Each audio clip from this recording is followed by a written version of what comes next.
ভালো মন্দ দুটি নিয়েই আমাদের সংসার জীবন। গুড মর্নিং, হাই, আমি মুস্কান। চলে এসেছি নতুন একটি ভিডিও নিয়ে। তো আজকে আমার সকালটা কিভাবে কাটলো সেটাই তোমাদের সঙ্গে শেয়ার করব।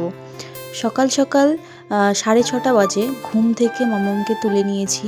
আর মর্নিং স্কুলে বাচ্চারা না একদম ঘুম থেকে উঠতে চায় না, খুব কষ্টে ওকে ঘুম থেকে তুলেছি। ঘুম থেকে তুলেও জেদ করছিল, কান্নাকাটি করছিল, জাস্ট বুঝিয়ে সুঝিয়ে ওকে রেডি করছি। আর 6:30 বেজে গেছে, আজকে না একদম সময় হচ্ছে না এক্সট্রা করে ওকে খাওয়ানোর। রেডি করতে করতেই ওকে আমি খুব কষ্টে খাইয়ে দিচ্ছি, খেতেও চাইছে না। সকালে স্কুল হলে না বাচ্চারা সেরকম কিছু খেতে চায় না। 7টা থেকে স্কুল, এবার 6:30 মোটামুটি 6:45-র মধ্যে আমাদেরকে বেরোতে হয়। এবার 6:45-টায় বেরোতে হলে ওরা কখন খাবে, এইটুকু টাইমের মধ্যে খাওয়ানো সম্ভব না। আর বাচ্চাদের খেতে তো একটু সময় লাগে, তোমরা সেটা খুব ভালো করে জানো। প্রত্যেকটা বাড়িতেই একই হয়, বাচ্চারা জেদ করে, অনেক বাচ্চারা মোবাইল দেখে খায়। কিন্তু আমার না মেয়ে জেদ করে না যে ফোন দেখে খাবো, ফোন না দিলে খাবো না, এসব কিছু করে না। কিন্তু একটু বাচ্চারা একটু বায়না করবেই।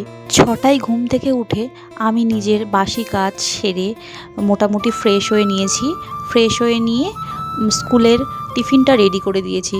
কারণ স্কুলের টিফিন ও বাইরের টিফিন কিন্তু মামামকে আমি একদম দিই না, মানে দেওয়ার চেষ্টা করি না। বাড়িতে যেইটাই বানিয়ে দিই না কেন, যদি আমি ম্যাগি চাউমিনও বানিয়ে দিই তবুও কিন্তু সেটা আমি আমার মতো করে নর্মাল বানাবো, তাতে কোনো প্রবলেম হবে না।